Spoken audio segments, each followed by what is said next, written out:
Hello मेरे super Indians students. आज हम देखेंगे बोर्ड में 2023 का आया हुआ पेपर। सेट नंबर है 346 PW। इसमें जो ऑब्जेक्टिव क्वेश्चन आए थे थोड़े से कठिन आए थे, तो हम कोशिश करते हैं इन्हें समझने की कि कैसे करेंगे। जैसे पहला क्वेश्चन क्या आया था, एक इलेक्ट्रॉन जिस पर आवेश E तथा द्रव्यमान m है, एक समान विद्युत क्षेत्र E में गतिमान है, तो इसका त्वरण क्या होगा। ये जो ऑप्शन आया था, ये जो विकल्प आया था, ये ऐसा क्वेश्चन नहीं था कि हम इसे याद करा हुआ हो, इसे हमें हल करना सीखना पड़ेगा। तो मैंने इसे देखो यहाँ लिखा है और समझाने की कोशिश करते हैं। देखिए, एक इलेक्ट्रॉन है, लिख लिया हमने, जिस पर आवेश E है, आवेश को हम Q कहते हैं, इसकी वैल्यू उन्होंने E दे रखी है। उसका द्रव्यमान m है, द्रव्यमान हमने लिख लिया उसका m। विद्युत क्षेत्र E में गति कर रहा है, चलो जाने दो। इसका त्वरण निकालना है, त्वरण A बराबर क्या। कुछ स्टूडेंट्स कह रहे हैं कि सर ये तो ऑब्जेक्टिव क्वेश्चन है, आप इसे हल क्यों कर रहे हो। हाँ, रफ में तो हल ही करना पड़ेगा भैया। एक तरीका और है इसका, लेकिन वो सबके बस की नहीं है, लेकिन चलो करते हैं उसे ट्राई। अक्कड़ बक्कड़ बम्बे बो 80 90 पूरे 100। मेरे को तो ये लग रहा है, देखते हैं, चलो ट्राई मारते हैं। विद्युत क्षेत्र की तीव्रता का सूत्र होता है F/Q। ठीक है, इसमें हमने मल्टीप्लाई करी तिरछी, F बराबर आया EQ। F को कहते हैं बल का फॉर्मूला होता है द्रव्यमान गुणा त्वरण,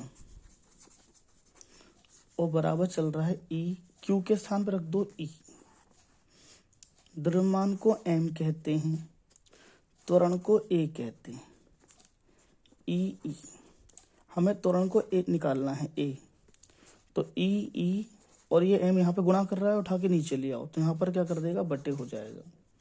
तो इसका ऑप्शन कौन सा सही हो गया, सेकंड ऑप्शन इसका सही हो गया। हमें पेपर में ऐसे लिखना है, प्रश्न नंबर 1 का के क्वेश्चन भी नहीं उतारना, और आंसर नंबर 1 के का ऑप्शन नंबर सेकंड E/M। लेकिन रफ में तो हल ही करना पड़ेगा भाई। चलो टाइम खराब नहीं करते हैं, आगे बढ़ते हैं। पहला विकल्प कठिन नहीं था। अब आप कह सकते हो कि सर आपको कैसे पता कि E का सूत्र लगाना है। हमने रफ में पहले A सोचा कि A तो आता है बल बराबर द्रव्यमान गुणा त्वरण में। अब F कहाँ से आएगा, F आएगा, विद्युत क्षेत्र की बात कर रहा है, तो हमने E का फॉर्मूला लगाया F/Q, तिरछी गुणा करी, F का मान निकाला EQ, और यहाँ रख दिया EQ। A निकालना है, M को नीचे लिया है, Q के स्थान पे क्या रख देंगे, E रख देंगे, बटे M। यानी ये जो विकल्प आया था, ऑब्जेक्टिव क्वेश्चन आया था, न्यूमेरिकल हल करने की वैल्यू नहीं आई थी बस। चलिए आगे बढ़ते हैं, अगला क्वेश्चन देखते हैं। सारे क्वेश्चन थोड़े कठिन आए थे। 3 समान प्रतिरोधों का श्रेणी क्रम में तुल्य प्रतिरोध R1 है और समांतर क्रम में तुल्य प्रतिरोध R2 है। N1 बराबर NR, R1 बराबर NR2 है, तो N का न्यूनतम संभव मान क्या है। इसे डरना नहीं, देखो करते हैं ट्राई, नहीं होगा छोड़ देंगे, क्या हो गया, कौन से 100 में से 100 आएंगे हमारे, ट्राई कर रहे हैं। आइए आंसर जो कह रहा है करते जाओ। 3 समान प्रतिरोधकों का 3 समान श्रेणी क्रम, 3 समान बनाओ आप, पहला दूसरा तीसरा, 3, तो R1 माना X, R2 माना X, R3 माना X। 3 समान है, कुछ भी मान लो, एक जैसे मान लो बस। तो फॉर्मूला लगाओ, श्रेणी क्रम का सूत्र क्या होता है, श्रेणी क्रम में सूत्र होता है R बराबर R1 plus R2 plus R3। 3 है तो 3 तक लगेगा, 4 होते तो 4 तक लगेगा। R1 के स्थान पे आया X, R2 के स्थान पे आया x, R3 के स्थान पे आया x। R टोटल जो तुल्य प्रतिरोध है, टोटल जो आंसर दे रखा है उन्होंने R1 दे रखा है कि तुल्य प्रतिरोध माने कुल प्रतिरोध R1 है, तो इसके स्थान पे लिखेंगे R1। इससे कंफ्यूज मत हो, ये वाला R1 नहीं है, वैसे ही x x x, एक x आगे एक लगा हुआ है, एक एक एक कितना हो गया 3x। मान लो समीकरण एक मान लो, समीकरण से मत डरो, आगे बढ़ते हैं। चलो, समांतर क्रम में तुल्य प्रतिरोध R2 है, इन्हीं तीनों को समांतर में जोड़ दो। समांतर में पहला, दूसरा, तीसरा, समांतर में हमने इन्हें जोड़ दिया। ये तीन है, ये भी x, ये भी x और ये भी x। अब समांतर का फॉर्मूला लगाते हैं।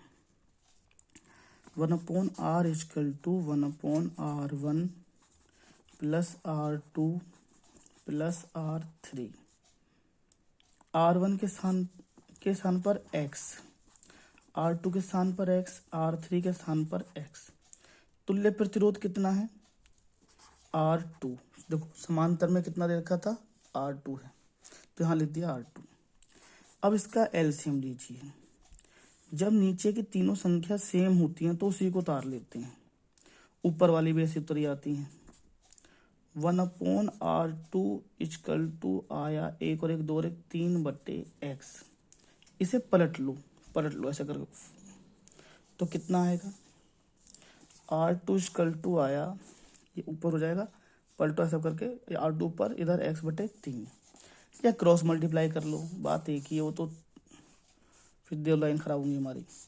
तो हमने R1 और R2 की वैल्यू निकाल ली। अब क्वेश्चन में क्या कह रहा है कि यदि देखो दिया है R1 = nR2, R1 के स्थान पे कितना है 3x, n, R2 के स्थान पे कितना है x/3, x से x कैंसिल आउट हो गया, ये 3 में है, उधर ले जाओ तो मल्टीप्लाई कर देगा, 3 तिया 9। तो इसका ऑप्शन कौन सा सही हो गया 4th। अब बच्चे क्या कह रहे हैं कि सर इतना लंबा, बहुत टाइम खर्च हो गया। हाँ तो क्या 1 घंटा हो गया, एक नंबर के लिए थोड़ी बहुत तो मेहनत करनी पड़ेगी भाई। आइए, अब ऐसा नहीं कह सकते कि तो छोड़ दो, सब चीज़ छोड़ दोगे फिर। आइए अगला क्वेश्चन देखते हैं, तीसरा विकल्प। सभी विकल्प थोड़े से दिमाग लगाने वाले आए थे। देखो क्या है, एक समान विद्युतचुंबकीय क्षेत्र में आवेशित कण के वृत्तीय पथ की त्रिज्या किसके अनुक्रमानुपाती होती है। अब देखो ये ऐसा तो याद तो कर नहीं सकते सब चीज, तो इसे देखो हम करते हैं कोशिश, समझाने की कोशिश करते हैं। ये क्वेश्चन मैं यहाँ लिख दिया आपके लिए। एक समान चुंबकीय क्षेत्र, चुंबकीय क्षेत्र जानते हो, कट्टस कट्टस या डॉट डॉट, ऐसे प्रदर्शित करते हैं चुंबकीय क्षेत्र को। चुंबकीय क्षेत्र, आवेशित कण के वृत्तीय पथ, एक कण इसमें घुसा तो आपको पता है कि कैसा वृत्ताकार चक्कर लगाता है। त्रिज्या निकालनी है तो आप याद करिए, इसकी एक डेरिवेशन थी। इसका त्रिज्या का फॉर्मूला क्या होता है, हल करके आया था वो mv/qb। अगर मैं आपको उसे यहाँ पे सिद्ध करना सिखाऊंगा तो टाइम खर्च हो जाएगा, वीडियो लंबी हो जाएगी थोड़ी सी। देखिए, तो किसके अनुक्रमानुपाती, व्युत्क्रमानुपाती नहीं कर रहा। तो हमने एक सूत्र पढ़ा है आवेश, अनुक्रमानुपाती माने सामने, आवेश को तो बटे में है, इसका मतलब व्युत्क्रमानुपाती नहीं होना, व्युत्क्रमानुपाती नहीं कह रहा, अनुक्रमानुपाती कह रहा है। संवेग, तो याद करो संवेग का एक सूत्र था संहति गुणा वेग, द्रव्यमान गुणा वेग, तो द्रव्यमान गुणा वेग को संवेग कहते हैं। और ये दिख गया हमें, ये रहा mv। तो इसका मतलब क्या कह रहा है, एक समान चुंबकीय क्षेत्र कह रहा है ना, चुंबकीय क्षेत्र को बी कहते हैं, तो बी तो समान है और कण भी वही है, वही घूम रहा है, कण तो चेंज नहीं होता, उसका आवेश भी समान रहेगा। तो किस पे निर्भर कर रही है बताओ जरा, आर अनुक्रमानुपाती mv, और mv को क्या बोलते हैं संवेग, हिंदी में पी के है ना, पी कह सकते हो। तो कौन सा ऑप्शन सही माना जाएगा, सेकंड वाला। हाँ, इसमें एक विकल्प और बनता है, अगर आपको याद हो तो, mv/qb। हमने m को उठा के नीचे लिया है, q/m, और b तो है, सोचो नीचे वाला m कहाँ जाता है ऊपर, तो ऊपर से कहाँ लिया है नीचे, और q/m को हम क्या बोलते हैं विशिष्ट आवेश। और ये दोनों नियतांक हुए तो कितना हुआ 1/विशिष्ट आवेश। इसका मतलब अगर व्युत्क्रमानुपाती आता कि किसके व्युत्क्रमानुपाती होती है तो विशिष्ट आवेश के, और अनुक्रमानुपाती आई है तो दाम आमने सामने, तो किसके अनुक्रमानुपाती माना जाएगा? संवेग के। वीडियो लंबी हो रही है, होने दो। 3 विकल्प हमने सीख लिए, आगे बढ़ते हैं। अगर आपको समझ नहीं आया है तो इसे एक बार रिपीट करके देख लीजिए, बैक करके देखिए। देखो अभी ये कैसा विकल्प आया था, देखो हालांकि इस बार इसके क्वेश्चन नहीं आएंगे, लेकिन फिर भी हमें देखना है कि कैसे आता। दिए गए गेटों के संयोजन से y बराबर 1 प्राप्त करने के लिए क्या क्या इनपुट होनी चाहिए, देखते हैं क्या क्या होगा, कोशिश करते हैं समझाने की। अब मैं आपको एक चीज बताता हूँ, पेपर में इस गेट का नाम लिखा हुआ नहीं आया है कि कौन सा गेट है, लेकिन हमें याद होना चाहिए कि ये और गेट होता है और ये होता है एंड गेट। इसका फॉर्मूला होता है a इंटू बी, इसमें इंटू होता है dot, D for dot dot. इसका फॉर्मूला होता है a प्लस बी।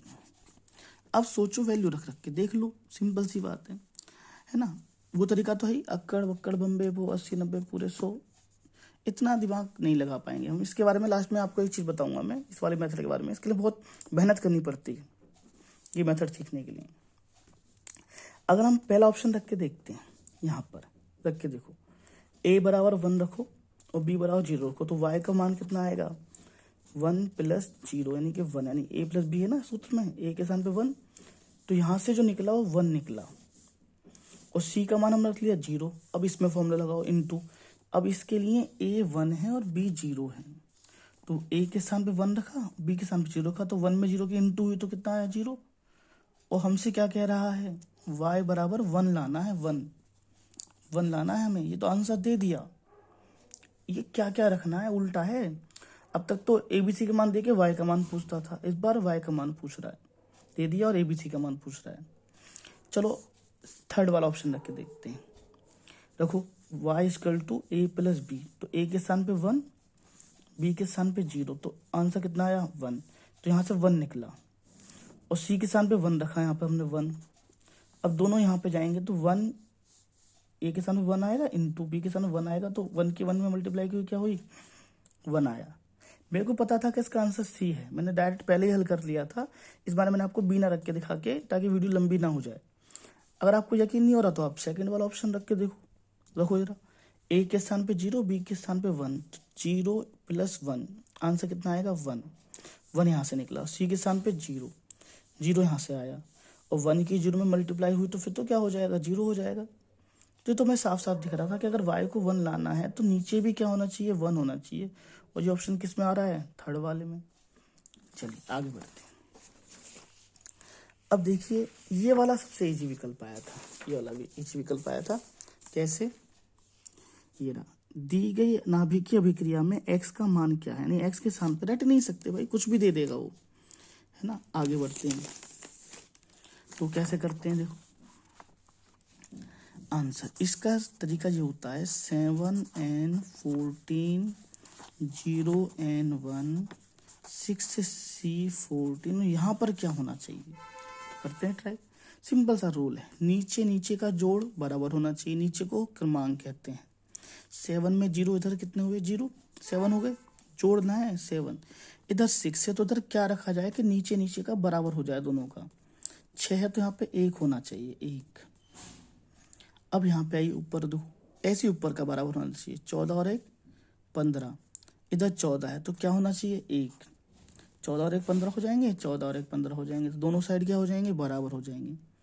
अब 1 और 1 सोचो किसका होता है? 1 और 1 होता है हाइड्रोजन का, या ऐसे प्रोटॉन भी कहते हैं, प्रोटॉन को 1H1 भी तो कहते हैं, दो नाम है, 1p1 या 1H1। तो 1 किसका हुआ? प्रोटॉन का, प्रोटॉन का होता है 1H1, एल्फा कण का होता है 2He4, इलेक्ट्रॉन का -1E0 या बीटा लगा दो, और ड्यूट्रॉन माने ड्यूटीरियम 1H2।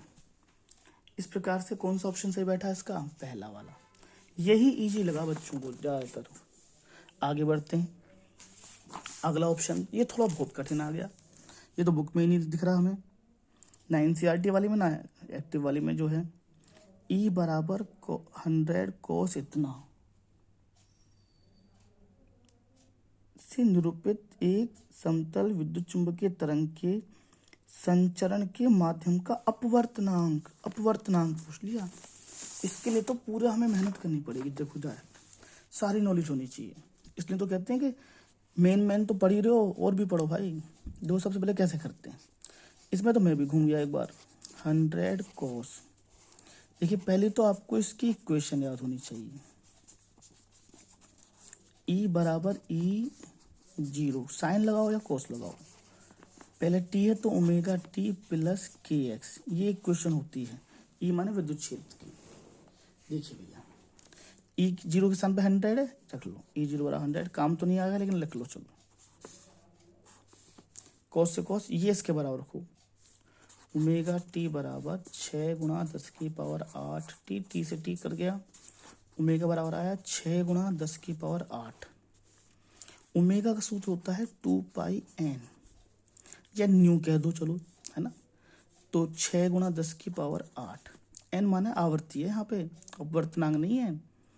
तो n बराबर 6, 2 से कट गया कितनी बार, 3 गुणा 10 की पावर 8 बटे पाई को उठा के नीचे ले आओ।